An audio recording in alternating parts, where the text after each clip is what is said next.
be the security guy. He claimed he was a security guy.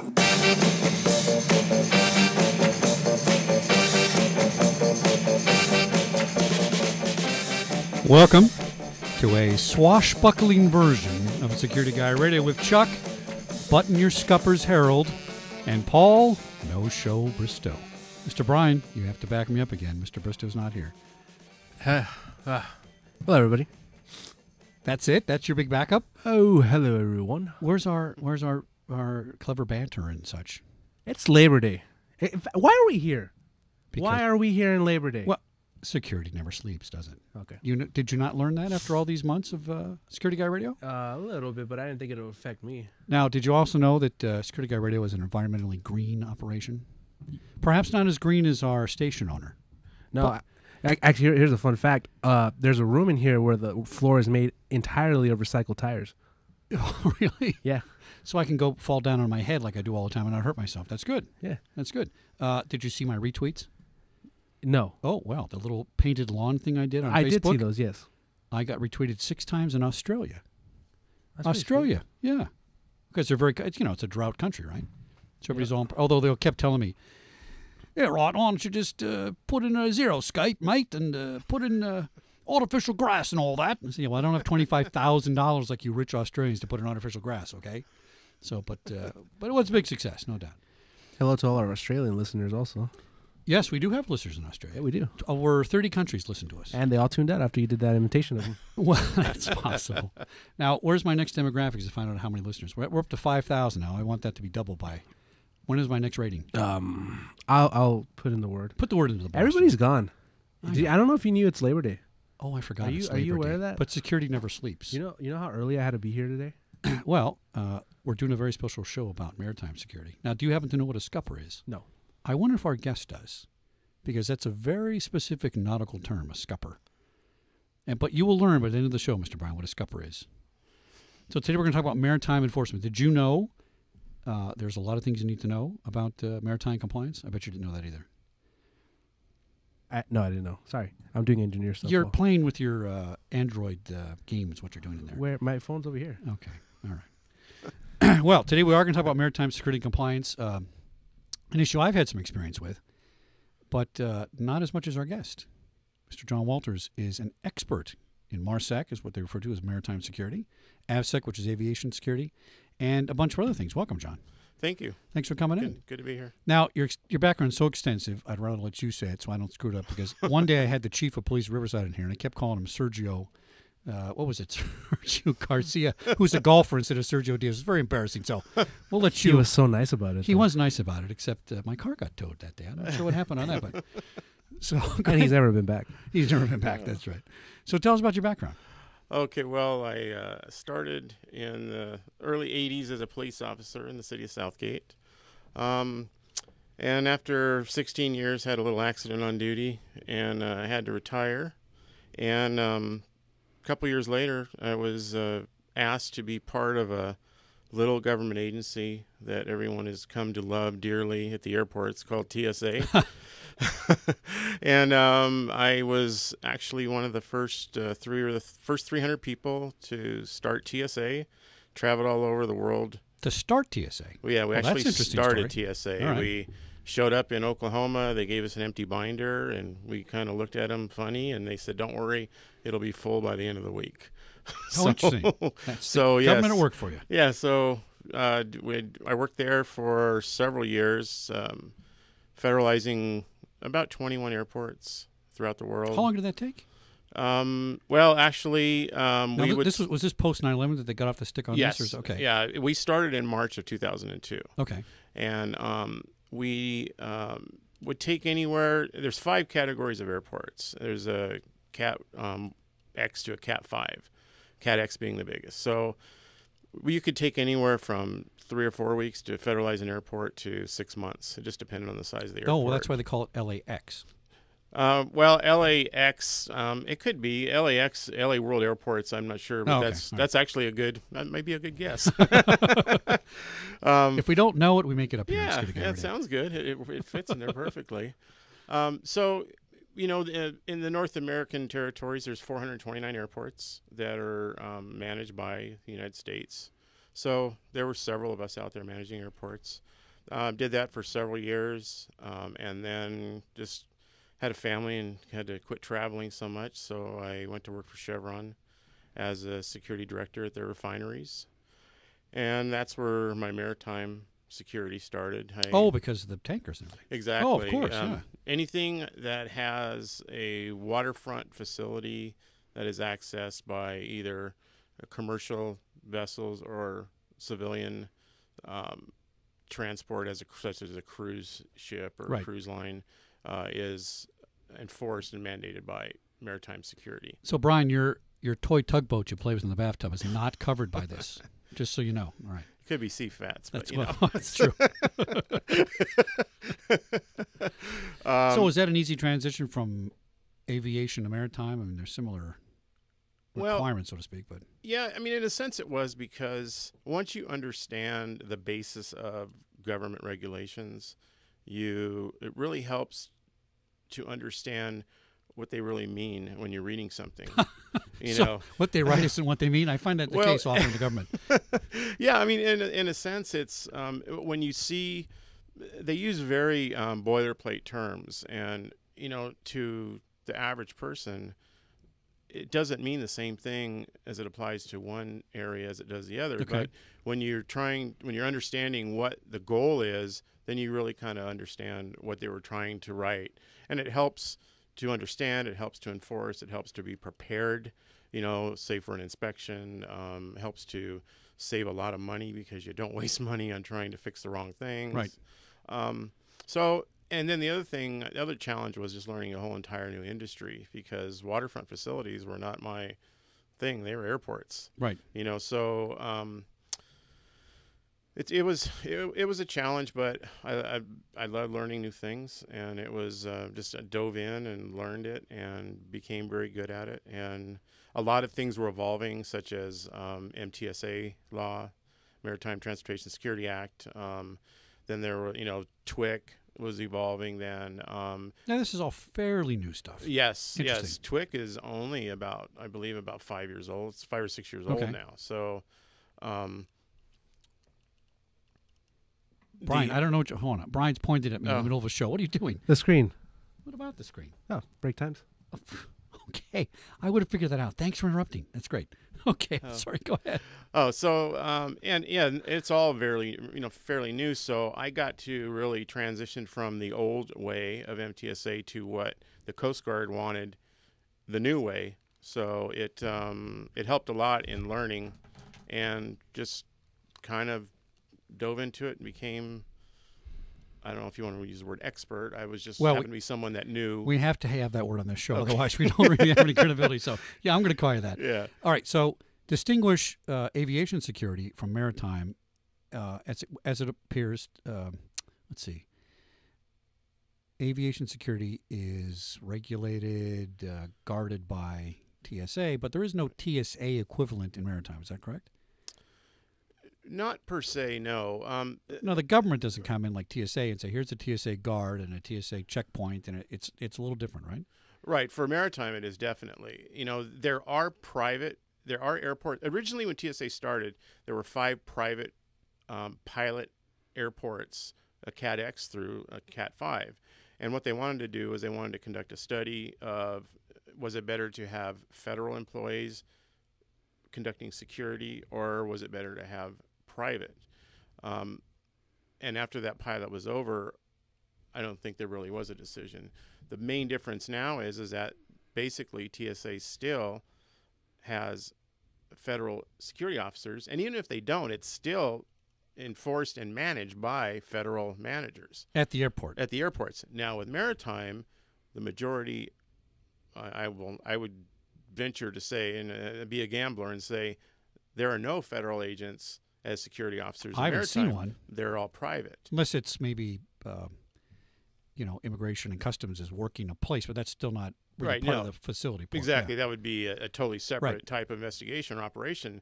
So it really makes it more challenging, I believe, in maritime for the regular security officer, because he's not trained by federal agencies. He doesn't have mandatory federal training that is given to him every year. He doesn't have to have a test every year to pass. You know, it's all upon his company that he works for, because there's no resources. You know, this company has to find the resources for that to happen. And in fact, it is a regulatory requirement that they are trained, and the Right. training is held, you know, in their files, and it's, you know, has to be available for inspection. But the average officer doesn't know that, because it's not as embedded in them as it is on the aviation side. So when I work for the company that shall not be named, we never say the name on the air. Never. We had some maritime accounts. In fact, they had quite a few. And I didn't run the port account, but I hired for it, and I set it up, and I had to get the things in place, and the company sent out their trainer. They had a trainer for the company. And I was kind of surprised to see that the level of training, I think it was good training. I sat in on it myself. I understood it. However, that's it. Okay, there's your training. You got your TWIC card? Yep. You got your steel-toed shoes? I sure do. Okay, pal. See you later. Get out there and enforce the maritime rules.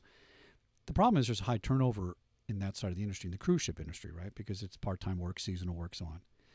And I just never felt comfortable that the company I work for, or basically any company I work for, really maintain that on a daily basis. I believe in small incremental training on a daily basis, briefings, reinforcement, repeating. What say you about that? Is there an argument for that? I mean, I don't know how the guy can retain all that stuff and give him one class and a year later he remembers it. I don't think so. Well, unfortunately, I would have to say, just from experience, that it comes down to cost.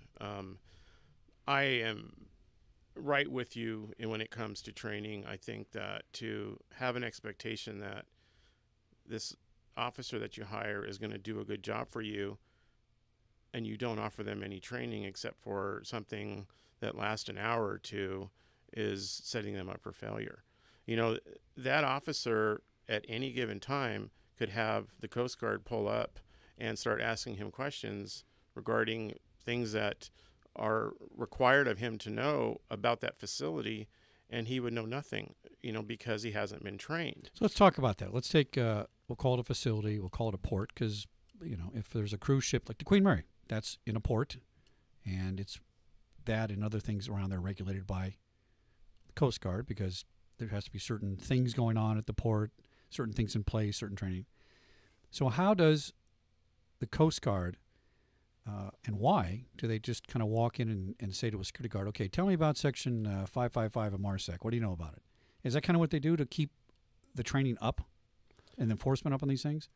Yes, it's exactly what they do, and they try to do, and I believe that they do a very good job of it. And when you think about all the different facilities that they have to cover, and they cover anywhere from containers to passenger cruise ships to refineries, any waterfront facility, anything that's touching the water, right? Exactly. Import, export, all that kind of stuff. Exactly. So they conduct several types. You know, there's dailies, there's annuals, you know, there's all kinds of different inspections. A inspection to where they just drive up and they greet the officer at the gate and they start quizzing them. They actually have a list of questions that they have learned that are the most important for those officers to know based on that facility and what that facility does. Oh, based on that facility. Yeah, what they'll do is they have several thousand questions. And this is what I'm told. I've never been in the Coast Guard, but I have a very good working relationship with them. And what I'm told is they will actually take a group of these questions that fit the type of facility that they're going to go conduct an inspection on, and they will ask those people specific questions as to what's important about that facility and the maritime security, you know, which is fair. You know, you want to ask them something about some other type of facility. So there's two things they need to be trained on. They need to be trained on MARSEC, we'll call it regulations, and that's basic maritime policy regulations, and what's specific to that client, so to speak. Like I had one client that was an importer-exporter of cars, and boy, thousands and thousands of cars sitting in this parking lot, right? And the guard had to do certain things. He had to do patrols. He had to inspect cars. And then when the ship came in, they had to stand by, and there's all kinds of things. But I'm not so sure they remembered what they learned, day one 6 months ago in the in the class, and that's the challenge. You can do it. Yes. Well, there's the break music. We'll be back in a minute on Security Guy Radio. That's securityguy.radio.com. Follow us on Facebook, Twitter, LinkedIn, YouTube, Instagram, and one more that I can't remember. Back in a minute. Hi, it's Chuck from Security Guy Radio, letting you know that I'll be attending the 15th Annual Tourism, Safety, and Security Conference coming up on September 18th. If you're involved in protecting or servicing any type of visitor venue, you won't want to miss this valuable training. Whether it's an amusement park, airport, stadium, museum, resort hotel, convention center, or even a charter bus, if you're policing, securing, or servicing tourism destinations, this is the conference for you. The 15th Annual Tourism, Safety, and Security Conference will be held on Thursday, September 18th at the Hilton in Costa Mesa, California. The event includes a full day of training sessions with experienced practitioners, national caliber speakers, plus a hosted luncheon, keynote address, tools and technology expo, and my favorite, the networking cocktail reception, all for only $199. So come on down and visit us at the Security Guy Radio booth. Pre-registration is required, so for all the details, visit tourismsecurity.com. That's tourismsecurity.com, tourismsecurity.com.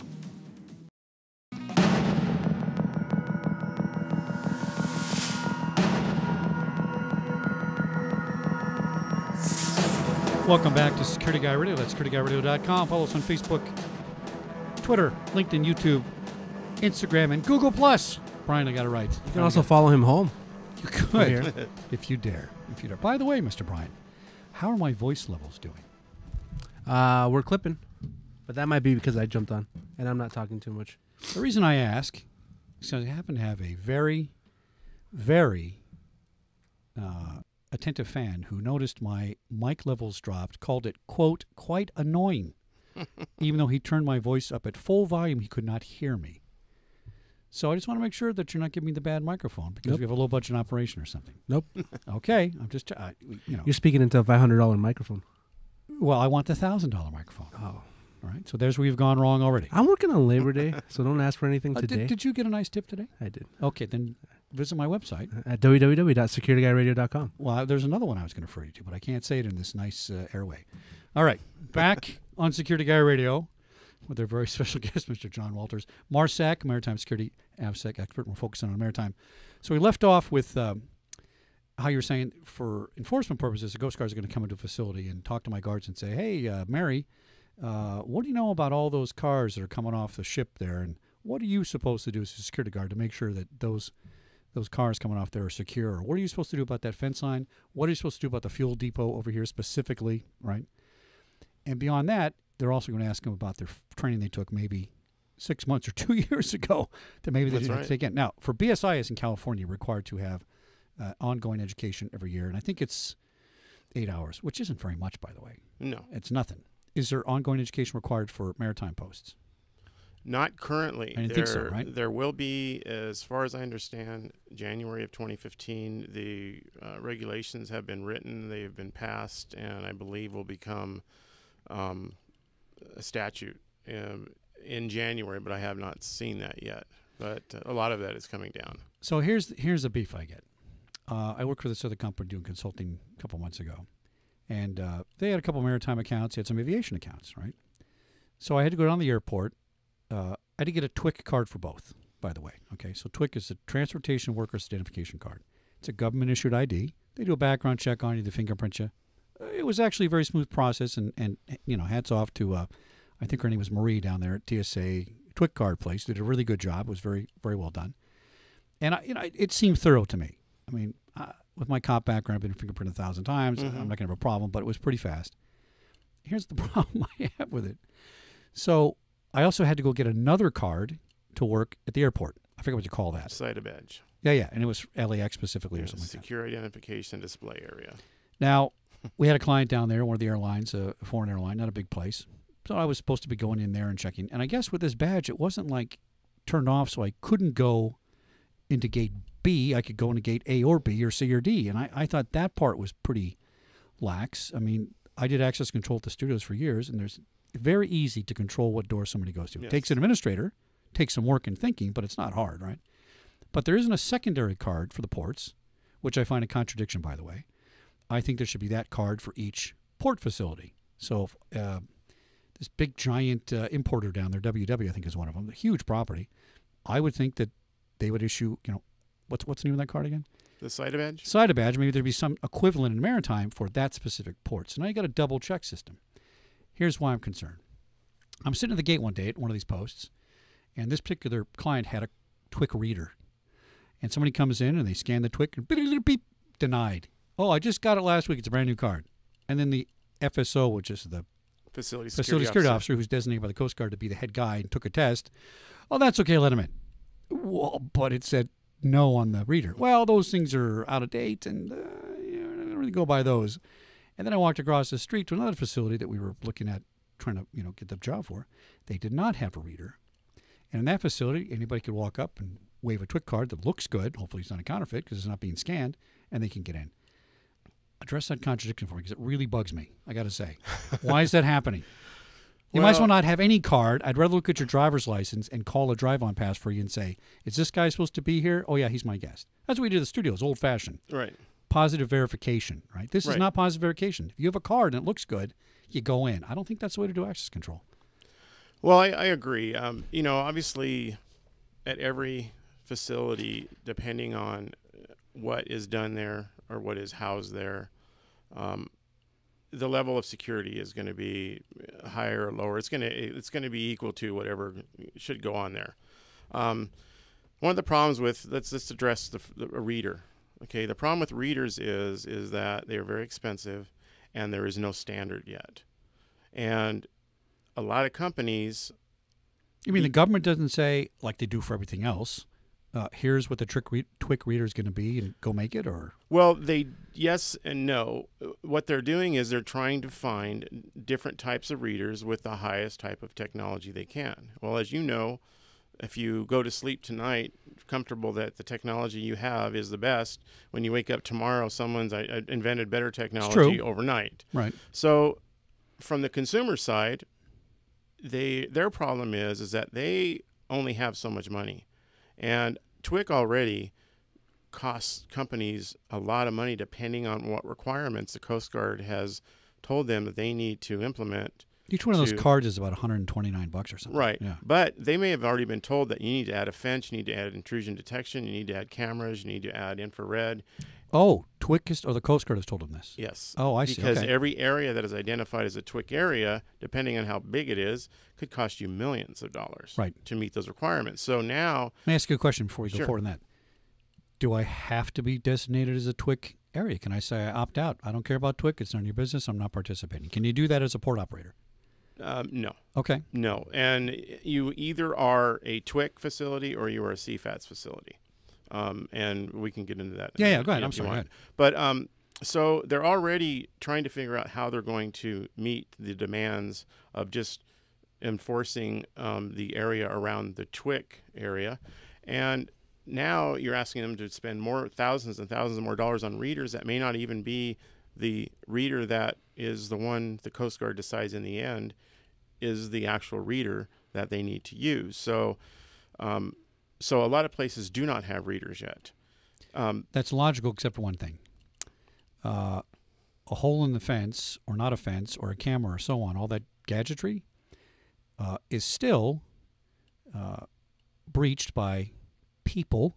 And if you have less people in the facility that are causing problems, then you're not going to have the breach. So I don't see why you don't focus on clearing the people first, because that's what keeps your facility safe. But what do I know?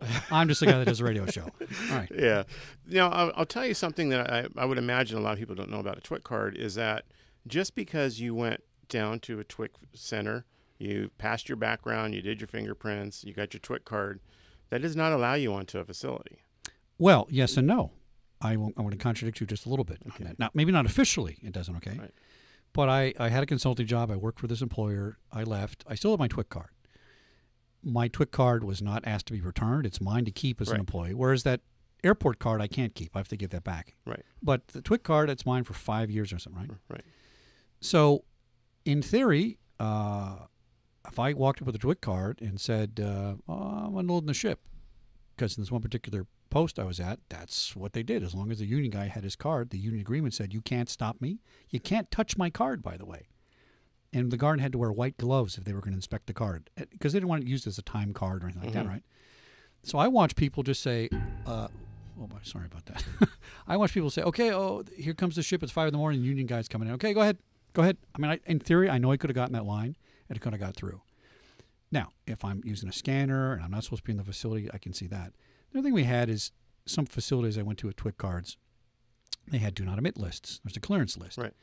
So I fire you, John, and I don't want you coming back to my port, in my location. But your TWIC card is still good if you're going to go work down the street. Right. Right. I think if I fire you for cause and there's a problem, I think your security clearance ought to be checked. I think people ought to say, wait a minute, maybe we ought to revoke that TWIC card temporarily till we have some kind of hearing and say, okay, what happened to this guy, and then clear him. But am I wrong? Well, no, I mean, not in theory, no. I totally understand where you're coming from. The problem with the TWIC card is it gives people a false sense of access. A TWIC card just says that you went through the process and you were cleared. The regulatory requirement says that now that you have been cleared, the FSO has to give you permission to enter the TWIC area. So this is where it falls down. Yes, and if you do not have a need to be in that area, he's not going to issue you access. If you have been fired or your job classification has changed and you no longer need access, then it's his responsibility to revoke your access and you're no longer allowed in that area. That's good. And here's my experience with, we call them clearance alerts, do not admits, right? And I've seen this. So I take you and put you on the do not admit list. But I have 3,000 people that come in every day, literally. And I'm sorry, my 9-hour guard couldn't remember the face of that one guy out of 3,000, right?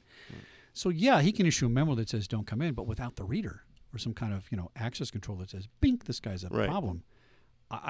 They're not supposed to get in, but I think this is happening, unfortunately. I think it's just... I agree with you. It's one of the things, I totally agree with you. And without some type of redundancy in your access control, whether it be a smart badge that you already have in place, then regardless of whether you like it or not, the responsibility by regulation falls on the facility owner for responsibility. So what they should do is they should adopt a program that says, okay, you got a card, there's one thing that gets you in, now you need two. And the second one's going to be, you're going to be on my list today. So, union shop, send me a list of people who's coming to work today. I know who my employees are. Here's a list for the guard. And you have double verification on that. And I think that would really tighten up a lot of security at these locations. Right. And, there's very inexpensive readers. Very inexpensive. Like $100. You can buy a $100 reader that will scan a driver's license or a California ID card that you can put notes into. Yep. And so that way, just for your own use, when that guy comes back in, you can see, oh, he's not even supposed to be here anymore because, he's fired or he works somewhere else now. So there's easy ways around it. They just need the right people. Now, would a Coast Guard enforcer comment on seeing something like that? Or if he just says, oh, wait a minute, there's a break music. Hold that question because I'll forget it after the break. We'll be back in a minute on Security Guy Radio at securityguyradio.com. Follow us on YouTube, Facebook, LinkedIn, Twitter, Instagram, and Google+. Hi, it's Chuck from Security Guy Radio, letting you know that I'll be attending the 15th Annual Tourism, Safety, and Security Conference coming up on September 18th. If you're involved in protecting or servicing any type of visitor venue, you won't want to miss this valuable training. Whether it's an amusement park, airport, stadium, museum, resort hotel, convention center, or even a charter bus, if you're policing, securing, or servicing tourism destinations, this is the conference for you. The 15th Annual Tourism, Safety, and Security Conference will be held on Thursday, September 18th at the Hilton in Costa Mesa, California. The event includes a full day of training sessions with experienced practitioners, national caliber speakers, plus a hosted luncheon, keynote address, tools and technology expo, and my favorite, the networking cocktail reception, all for only $199. So come on down and visit us at the Security Guy Radio booth. Pre-registration is required, so for all the details, visit tourismsecurity.com. That's tourismsecurity.com, tourismsecurity.com.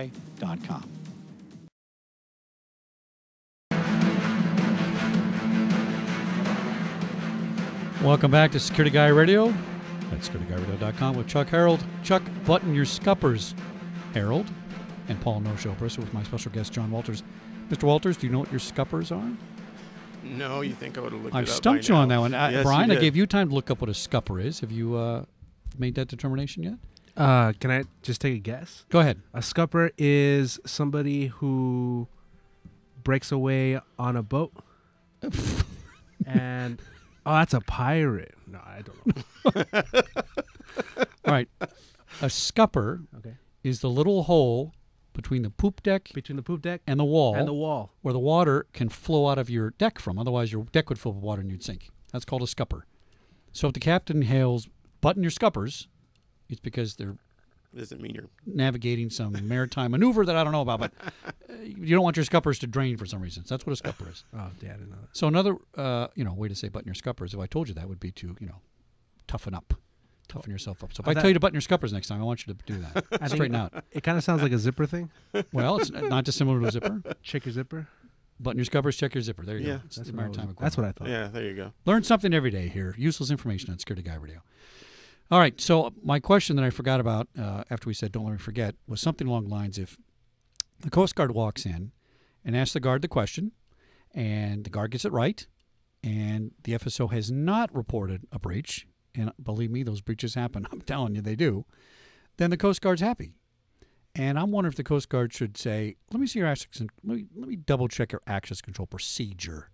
Let me see, not that it's their business what the guidelines are, because they care about not letting a bad guy in. If you accomplish that in many different ways, I can't see how they can come up with best practices, all that they should, I think. Because we learn that at the studios, what the best practice for thousands of visitors are, right? Right. So in theory, what's the incentive for them to get this right? Is there big penalties for this? Or, I mean, somebody gets in and they don't report the breach, what happens to them? Well, let's kind of break it down first. Is what the Coast Guard is concerned with, first of all, is that they can answer these questions, because, as I said, these are tailored to things that are very important and very specific to that facility. Secondly, whatever procedures have been decided are best for that facility and for the security of that facility have to be documented, very articulated in the facility security plan. So It has to be filed with the Coast Guard for approval? Yeah, it has to be filed for All right. approval, and it's good for 5 years. Okay.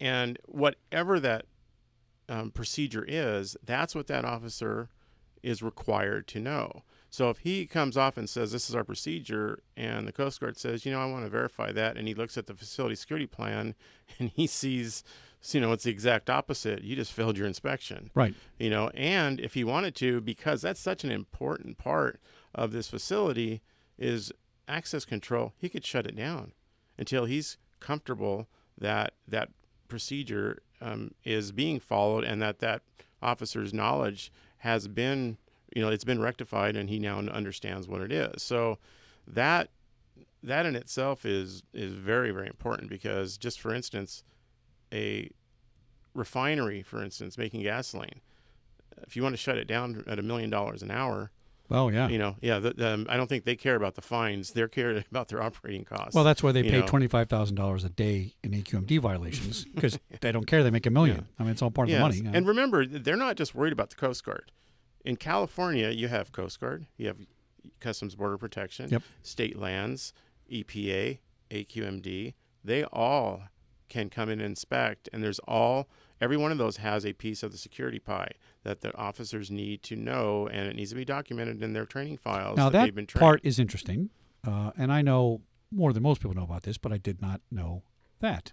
I can imagine there's an EPA regulation for something, right? You have to regulate everything you do, right? Yes. I'm waiting for them to write me a ticket for painting my lawn green because it's not safe or something, right? But so I know, like on an HR side of things, if I have some violation of labor code, that doesn't mean, and I pay a fine, the other agencies can still come in and say, I'm fining you for that. Well, I just paid the Labor Code Commission. Well, we don't care. You got to pay us too. So they can all take a separate piece of the pie and fine you for the same thing. Well, and I'll tell you what's very difficult to deal with is the Coast Guard may require an 8-foot high fence with no more than 2 feet of 3-strand barbed wire and buried 18 inches in the ground, but the State Lands wants 10 feet of, of 2-inch link fence with 4 feet of wire and buried 24 inches in the ground. Who wins on that? Well, just to give a pat on somebody's back is, at least in California, the government agencies, especially in waterfront facilities, have gotten together at some point and have been very, very nice and said, we are going to basically give this to the Coast Guard and let their standards well, that's be good. the guide. It's good news for once. Yes, and it really helps a lot, you know. And you, let me tell you, your relationship with those agencies is key to how well you're going to be enforced. Well, a lot of them hire ex-Coast Guard personnel. Yes, absolutely. absolutely. Explain what a stevedore company is to people. I don't know. Oh, you don't know? I don't know. No. I've stumped our expert. No. A scupper and a stevedore. I've heard of it, but I don't want to start talking about it. Well, my understanding is it's the company that the port owner, the city hires, and then that company hires the guards, the janitors, the guy driving the forklift. They kind of run the employees for that operation. So a lot of stevedore companies hire some Coast Guard people, or guard companies like I work for, they hire some Coast Guard people because, A, they know the regulations, which is good, and then they have the relationship, which is important as well. But I was just always concerned that the training part of it is what I have a problem with. I'm big on training, right? Even if every guard company in California wanted to train everybody all the time, here's their challenge. Turnover. Right? A big, giant box company with 100,000 employees, they might have a 200 or 300% turnover a year. Smaller companies might have less, but they still have turnover because you're not paying these guys a lot of money. Right. You're paying them between minimum wage and, $12 an hour to work at the cruise line, and you only give them 2 or 3 days a week, and then you're off from August to September. And so, there's no incentive for them to keep coming back, right? So I train you in all these MARSEC regulations, and you're not there next year, or you're not there in 6 months, or you're not there in 3 months, and I got to train the next guy. I don't think there's really ever a level of expertise at any one time for anybody in that facility, unless they've been there a while. And by the way, after they've been there a while, the other problem is what? Compliance. Oh, yes. I'm complacency. I'm complacent. Oh, I learned that 2 years ago. I don't have to learn anything because I got my job and I'm here. So it's just a huge challenge to me. Yeah, there's a lot of responsibility that falls on the FSO, on the facility security officer, because in the end, he's the one that gets the fine. Exactly. It's his responsibility to make sure that. So when he hires a contract guard company and says, handle this for me, probably not the best idea. No, because in the end, if you... The guard company's not going to get the ticket. He is. No, and what his actions are going to affect the company. Right. Right. So, the thing, though, that if you follow... I believe the Coast Guard has done a very good job in writing Part 105 of Title 33. And just so you're aware, the 105 handles waterfront facilities, 154 handles the operation, like the cargo ships, the oil vessels.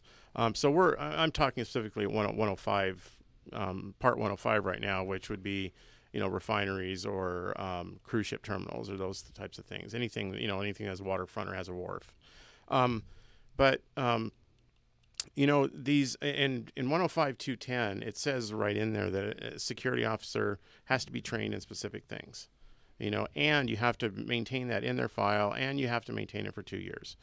So if you just follow what they've written, and it's in very plain English, it's very easy, and you follow the other requirements of conducting drills, you have to have a drill once a year with no more than 18 months in between. You have to do an exercise every year, drills every quarter, and you document those. That's what the Coast Guard wants to see. And not just what do they want to see? What can you do to create the best security officers you can have? Because they'll keep you out of trouble. And you know what? The more you train them and the more they learn, the more they want to stay there. Absolutely. They see that you're investing some time in them and they're learning something new. Those guys just want to learn something. They want to feel like they're really making a difference. And when they don't, they go somewhere else. That's right. So I believe retention is a lot on the officer and the facility security officer and the company. Right. I really do. What kind of fine could you be leveled for violating something? Is there a price on them, or? I have seen a fine. The biggest I ever saw, I believe, was like, I think I saw a $55,000 fine one time. Oh, for one violation of something. Yeah, but Coast Guard isn't where the big fines are. The big fines are coming AQMD and EPA. I've seen multi-million-dollar fines. Do you got an example one? I know of one fine personally that I investigated that was $4.7 million. One fine? One fine. Do they step on a endangered Twitter mouse or something? Or what? And they knew that they were coming too. Oh, they had warning that they knew they were coming. It was scheduled for months. Wow. Yes. So Can't tell me what it is, though. It's too secret. no. All right. Well, that's interesting. No. That's But a yes. But, you know, I mean, that's a shame on you if you know they're coming and you Yeah, still, I would think so. you know. But, yeah, they're very serious, you know, and they give you, I must say, they give you plenty of leeway. They give you lots of rope. You know, I mean, it's not like they walk in and you mess this up, okay, you're getting fined or we're shutting you down. They will give you time to fix it. But if you're not going to spend the time to fix it and heed their warnings, then shame on you. Well, You know? that's my experience. I've had limited contact with them, but they always seem very professional, and their objective is they want you guys to get it right. Yes. And when they come out, that's, to me, them coming out and doing inspection is really training in a lot of ways. Absolutely, it It's free is. training, Yes. you know. Yes. It makes you nervous and stuff. Yes. What are we got enough time for what do you got? 8, 10? We got 1 minute. All right. So we have these MARSEC rules. We have guards being trained upon hiring. There's no continuing education requirement yet, but in January of 15 there will be. That's what I understand. Yeah, so you have to, like a BSIS, you have to give an 8-hour course every year to kind of refresh and things, right? There's quarterly drills. There's other things you have to do to maintain. And the Coast Guard is the enforcement authority. However, none of this is technically under a TSA sort of structure. It's kind of a private enforced, privately regulated. I mean, the government's the Coast Guard's the kind of the cop on the beat, but it's not set up like TSA. It's a little different. No, it's left up to the companies. Like if TSA, if it was left up to the air carriers to provide their own security and comply with the regulations that are out there. So that is true. In an airport facility, I was surprised to learn that most airlines have private guard companies. The Originally, airlines, that's how it was. Yes. Well, no, I'm not talking about checking the luggage. That's TSA. Right. But behind the gate, ABC Airline has guards that after you land, get on the plane, they check for things, they look for stuff. And that's behind the scenes most people don't realize. When we come back, I want to know why there's not TSA at ports. Maritime. I'm interested in that. Okay. Because it seems to me make them both the same to standardize. Back in a minute on Security Guy Radio. That's securityguyradio.com. Hi, it's Chuck from Security Guy Radio, letting you know that I'll be attending the 15th Annual Tourism, Safety, and Security Conference coming up on September 18th. If you're involved in protecting or servicing any type of visitor venue, you won't want to miss this valuable training. Whether it's an amusement park, airport, stadium, museum, resort, hotel, convention center, or even a charter bus, if you're policing, securing, or servicing tourism destinations, this is the conference for you. The 15th Annual Tourism, Safety, and Security Conference will be held on Thursday, September 18th at the Hilton in Costa Mesa, California. The event includes a full day of training sessions with experienced practitioners, national caliber speakers, plus a hosted luncheon, keynote address, tools and technology expo, and my favorite, the networking cocktail reception, all for only $199. So come on down and visit us at the Security Guy Radio booth. Pre-registration is required, so for all the details, visit tourismsecurity.com. That's tourismsecurity.com, tourismsecurity.com.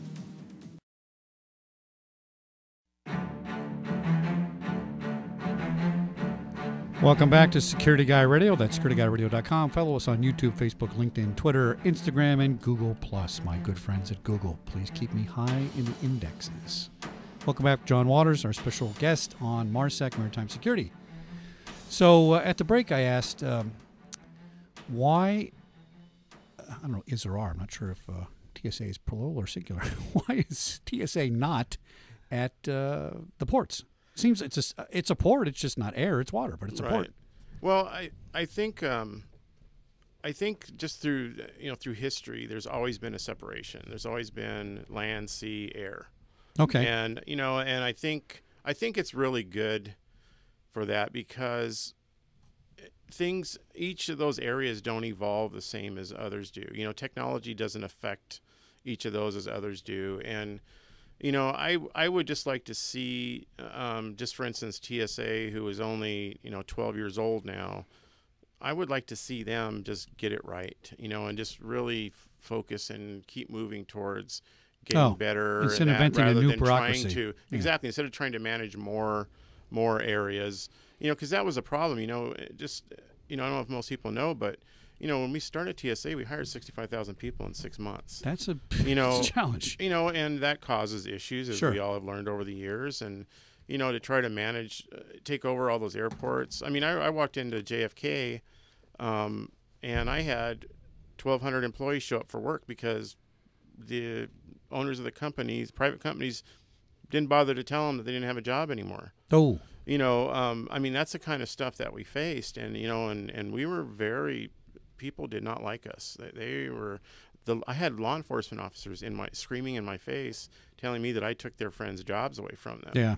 You know, so I believe there needs to be a separation, but I would just like to see TSA really keep moving forward and keep getting better so that the traveling public can really enjoy traveling again and not, you know, spend their energy worrying about whether I take my shoes off here and how come I don't do it here, and, you know, don't search babies and don't, you know, there's things that. And Maritime doesn't have as much personal travel. The No. cruise ship is one part, but it's a small Yeah. part, really. Right. compared It's to everything more else. commercial. Right. Yeah, exactly. So, Although I have to say, the companies that shall not be named used to do statistics on stuff, and they would find, 1,500 rounds of ammunition, and mostly alcohol, people trying to sneak on the ship, handcuffs, guns, people Yeah. do try to bring things on cruise ships.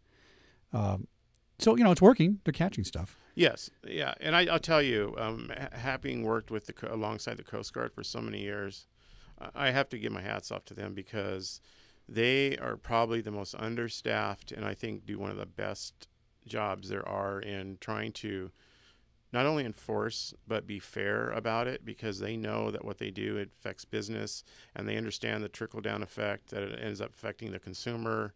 And It's a very professional organization. Yes. Family members, friends of mine over the years have been in the Coast Guard, and they really are one of the best services. Yeah, It's I love very them. underrated. Yes. They're very, very good. And being an old helicopter pilot, they're the absolute best pilots I've ever seen in my life. Oh, yeah. These guys are Yeah, that's amazing. It's amazing. So I'm thinking one reason we have to have all these rules is because we have some people in the security business that aren't the sharpest tool in the chest. Let me give you an example. I had a facility.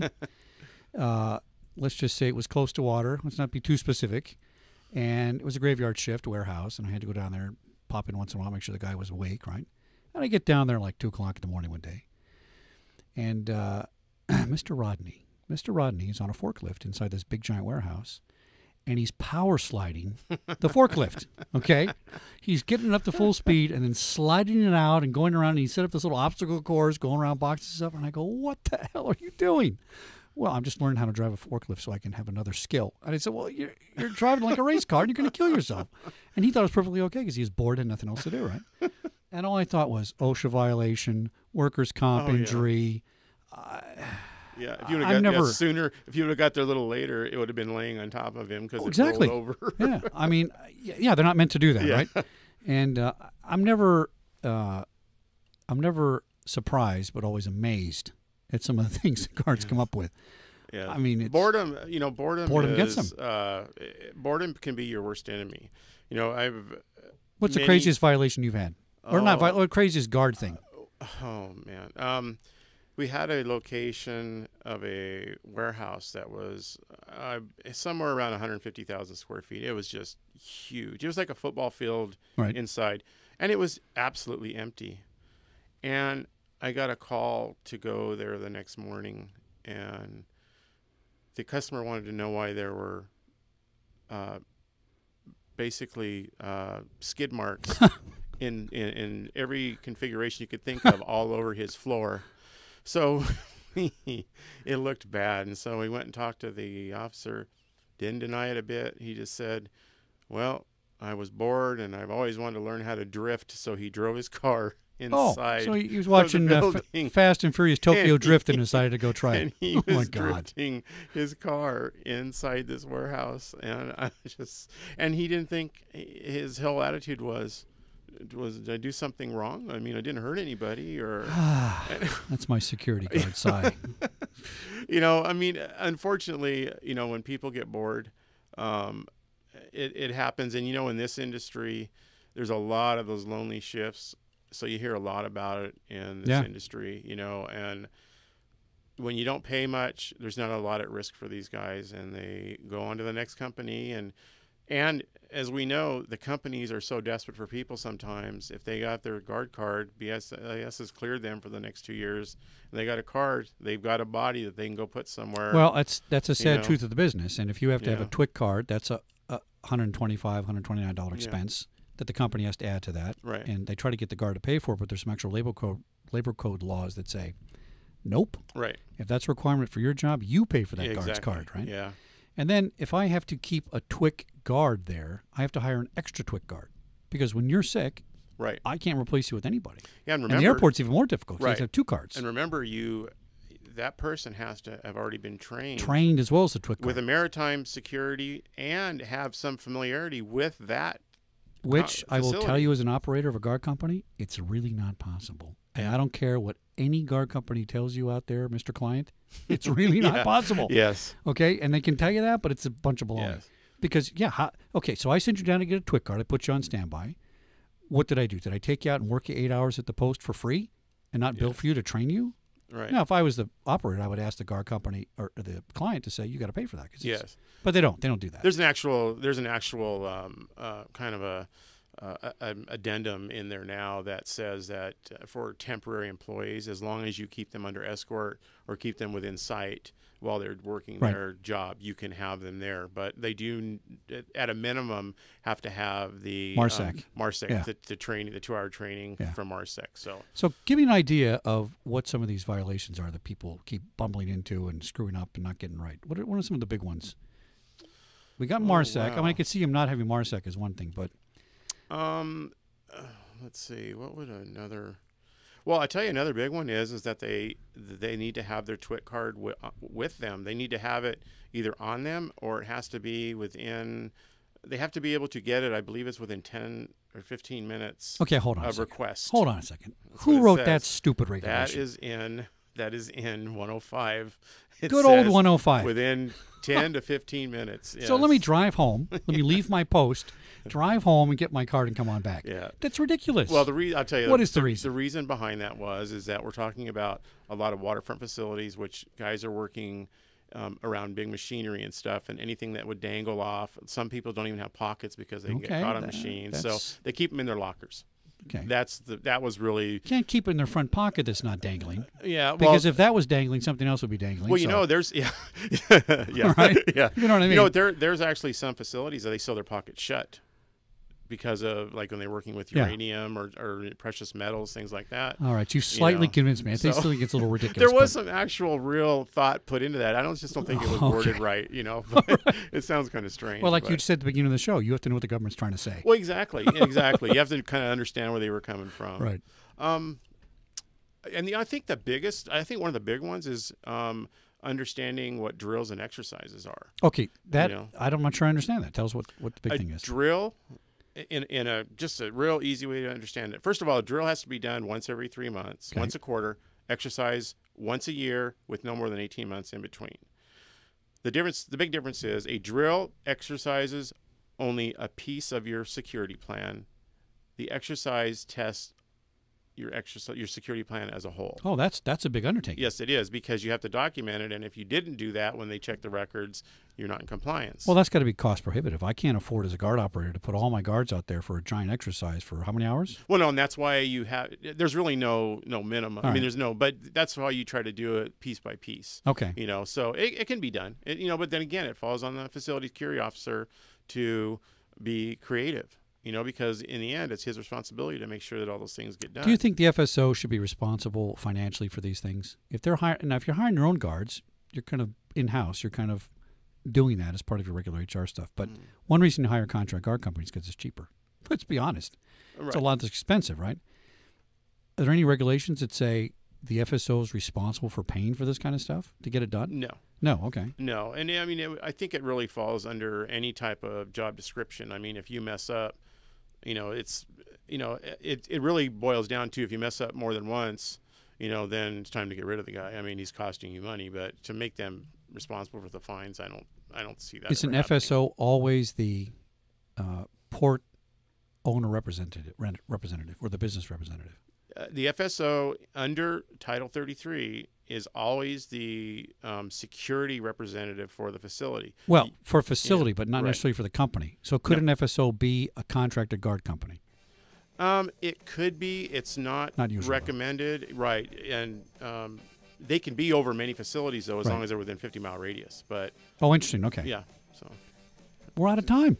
Oh, my God. Brian, are we out of time? Unbelievable. Wow, that was fast. It was fast. You come back? Oh, absolutely. We got some stuff to talk absolutely, about. yes. all my griping. Yeah, Need we to just gripe some barely more. touched it. Well, thanks for guesting, John Walters, Aviation MARSEC expert. Tune in next Monday on Security Guy Radio. That's securityguy.radio.com. Follow us on YouTube, Facebook, LinkedIn, Twitter, Instagram, and Google+. Till next week, good night.